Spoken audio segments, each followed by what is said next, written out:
Kenya's coffee culture through a barista's eyes, man. I want to shout out the one and only, who's this? Okay, there you go.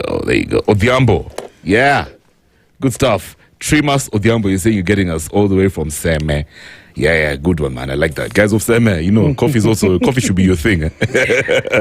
And one thing, Wesley, that has really inspired me about some of the things you've said is how you said how Kenya, we need to start embracing coffee more than even stuff like alcohol. Absolutely. Because it's quite sad when you think of how people associate coffee with the wealthy lifestyle, wealthy people, elites, Suji white people, you know what I mean? Foreigners or whatever. And it got me thinking about the relationship between baristas and local farmers. Yeah. Right? How important is that how important is it for that relationship to thrive? It is. We're looking into the consumer perspective, because the barista is on the consumer perspective, and the producer, who is the farmer, is making sure this technocrat who is specialized into coffee, the last person on the coffee chain, to ensure that they increase the consumption, decrease the consumption, actually makes that impact. So by serving that 1 cup of coffee, it is representing the hard work of the farmer. Yeah. Number 2, the relationship is through the competition. So we get the chance to actually showcase the farmer who has produced the coffee at the national competition, international competition, and all other coffee competitions that we actually held. Mm-hmm. So we are trying to ensure that all the relationship between the farmer and the barista and the producer actually bonds together, because we need each and every one of us in the coffee chain, so that we can also work together with single mind. I like that. We have to package this as our own product, and we are behind it with full soul. I like that. You mentioned each and every one of us in the coffee chain. So basically, how can all these stakeholders support the farmers? Because I'm sure they go through their own challenges. Yeah. How can we as a society support farmers to keep on producing amazing coffee? Number 1, through workshops, educational workshops. Educational workshops, this is to ensure that the farmer actually has the knowledge, the level of skills, and being able to ensure that they multiply the production. So we don't just do coffee as a by-the-way product. We have to do coffee in massive when you do a comparison to other countries that actually produce coffee. So what are we missing here is that connection of the knowledge of what you're supposed to do to the product. So we need that support to the farmers. Number 2, access to the level of testing the product, and being able to have the level of courage and confidence to be able to sell their product. Because if the farmer is working so hard to give us a product that is around 9 months and counting, it's a lot of hard work. You visit those, they're very busy ensuring that we need this. If we empower them so much for them to have that courage and confidence and level of skills, and being able to taste their own product, not to depend on one person or 2 people or 3 people who have the knowledge in the village, themselves they can be able to negotiate good pay for their product. Because you find a farmer, they have no clue the quality of the coffee fruits, how they're supposed to be rated, graded, how they're supposed to be sold. So you're bringing something to the market with no clue. Yeah. So if Wesley is there receiving your product and have 2-3 knowledge, then of course, what do you expect? I'll take advantage. I like that. That's some interesting facts over there. And when it comes to sustainability, how does it look like for the industry from the time that it's from the time the coffee is grown to when it's actually served? What does sustainability mean from that context? Sustainability actually something we need to pay attention to, especially in this era of we don't need to be brewing someone's coffee. I don't want to wake up in this country to brew coffee imported from a different. If we can do it, we produce it, then we just need to focus on the areas that we're having challenges. So in terms of sustainability, we need to look at on how we can be able to balance the people, planet, and the profit of the coffee. In Kenya, for example, we need to protect the environment of the farmer. This is ensuring that we support all the livelihoods and promote the quality of fairness across. I agree. Yes. That's interesting. Switching some gears. I was very excited about this whole thing for tasting coffee. Because I've seen it on TV and guys are like, I'm like, yo, bro, I've tried, I've even tried that in the house. I just can't seem to get what they're doing. So how do you prepare your taste buds, for that art of tasting the coffee and reviewing coffee? Because I've seen it in different quarters, right? And I'm sure you've done it quite a number of times. Yes. How do you get ready? How do you prepare your taste buds? Very simple. You have to take it as a skill. Your tongue can earn you money when you become a sensory expert, like myself. Right.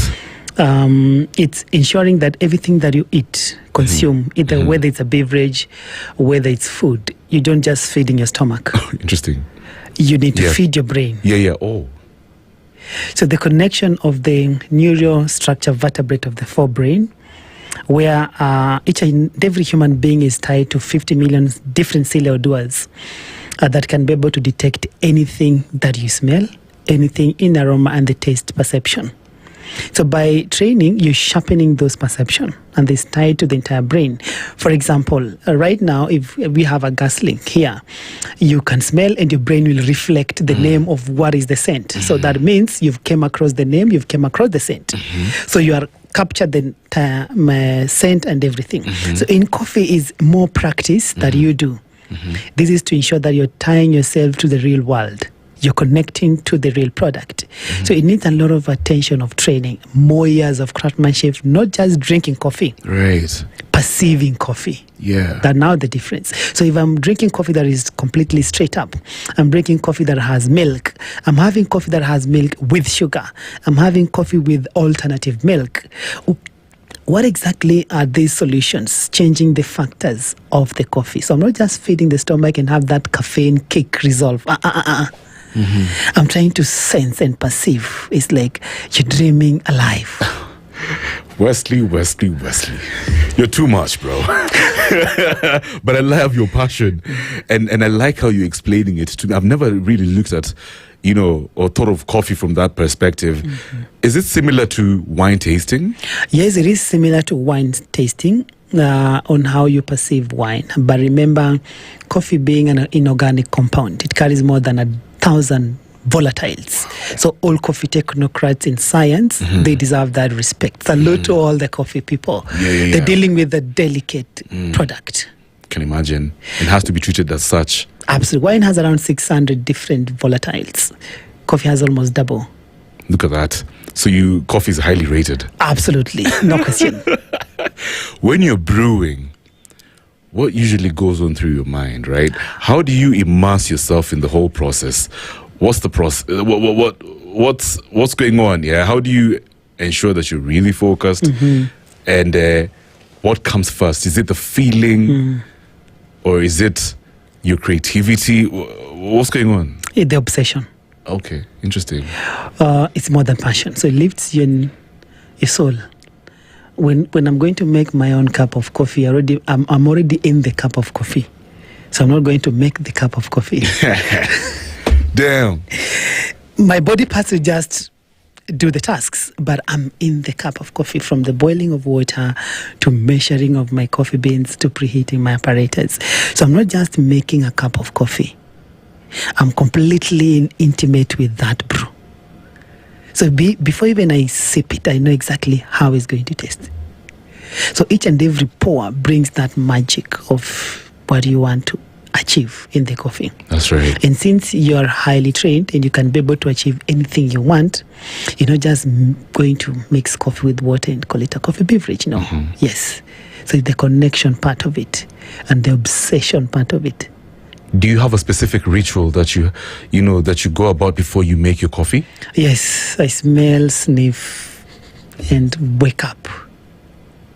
Dude, when you're speaking about the coffee, it's almost as if it's over here with us. I just want to drink it, man. You're doing a good job. You. And I know whoever's listening to us right now can relate with what you're saying. But when you look at the coffee scene in the country, yes, it's obviously evolving. Yes, We're seeing a new generation of Kenyans who are getting into the whole coffee space, and they're so excited about that. It's interesting how I was even watching the other day. Apparently, they're talking about how Gen Zs nowadays don't want to party in the club. They want to go to coffee shops and cafes and and just listen to awesome music as they sip their coffee. So, moving forward, what are some of the latest trends that you're seeing in the coffee scene? Generational shift. I love the mindset shift of the new generation. We don't need to be tied to the old scene culture and how things have been running. It's time for paradigm shifts. The kind of beverage we've been taking. We need to be proud and feel pride to what we have, what we own. This is ours. So why should we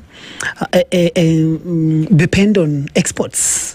95% when we have 56 to 60 million Kenyans, 36 million and counting, 20 who can afford 1 cup of coffee. Yeah. Let's just agree, all Kenyans, 1 cup per day. We Just are 26 million. Right. That could add up. So the generational shifts of Gen Zs, I've attended a couple of events, I've hosted myself, and I've seen that on the ground, which I love it most. Yeah. There's a place we had an event which there was a booth for alcohol. I don't want to mention the brand because it's a big brand. All and right. we had a booth for coffee. Yeah. We actually ran out of coffee. No way. I'm telling you the truth. Yeah. And there's alcohol there. So for me, it wasn't about sales and I'm like, this is the generational shift. So what would be your advice, since the scene is evolving, what would be your advice to new entrepreneurs getting into the space? Yeah, because they have to do things differently. Like you say, the paradigm shift. Yeah. What would you tell them? Let's bring back together the coffee culture back in the country, the one that we used to have. Let's make Kenya great again through the coffee innovation by opening up in different section coffee shops. We are capable of helping you in all angles possible. For me, I've been, like I said, 2 decades close to. There's a time we could count actually the espresso machines in the country, but now it's countless. We can't even have quite number how many baristas we have. So that is tremendous growth. I'm looking at 10%, but I'd love if we do work together. We do at 20%. Right. Just in 10 years, we see what is going to change the entire Kenya in terms of the revenue that will be collected through coffee consumption locally. Right. Not exports, because if that door of export closes, are we going to throw our coffee in the Indian Ocean? Of course not. That is the question we need to ask ourselves. Yeah. So we don't need to depend on coffee exports. I like that. And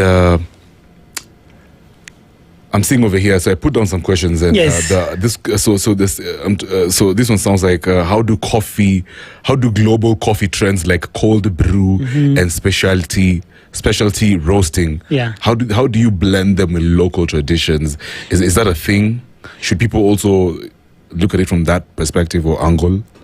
I salute all micro coffee roasters in the country, all the coffee shops. So they've been doing it already. Okay. So it's not a new thing. It's not a new thing. Okay. We've been doing it for quite now 15 years and counting. Oh, that's so the same quality of coffee that is leaving the shore to the European nations or Asians is the same quality of coffee served in these cafes. So the narrative, the notion of we are exporting quality coffees, we are serving Kenyan coffee shitty, no, that doesn't exist. Okay. I say that with passion because I've been there for quite some time. Nice. So we are actually serving the same quality of coffee that we are selling across the globe.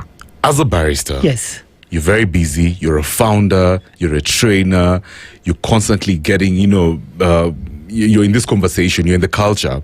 What's a typical day like for Wesley Yeaman? It's a Monday morning. Yes. It's probably going to be a very busy day for you. What's a typical day like? Walk us through your day. Wake up very early in the morning, around 5. I give praises to the Almighty. Prep my little kids. I have 2 kids, 10 years and 7 years. I prepare myself for work and actually dropping off them for school. So actually my day, like today, I planned it yesterday. Nice. For tomorrow, it's already planned. Yes, I wake up knowing exactly what I'm going to do the following day and how I'm going to do based on the time that I have. Yeah. So each one of us has 24 hours. It is how you use the 24 hours. There's no like too much work or I'm super busy, I have too many tasks. No, you have to split and divide your mindset. You focus on what is important, what is essential, and what is not important, so that you can be able to complete the task, whatever you're doing.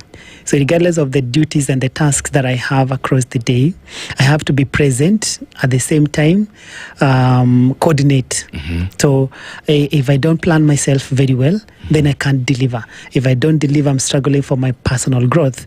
So the responsibilities do come with, there's a day that I wished I could have those responsibilities. Now they are here, so I can't blame it. It's not a busy day. It is just what I prayed for a couple of years ago. So it's here, I'm in it. Wow, that's powerful. So I have to make sure it works. So I like that. Yeah. For me, there's no complaints. I don't love excuses.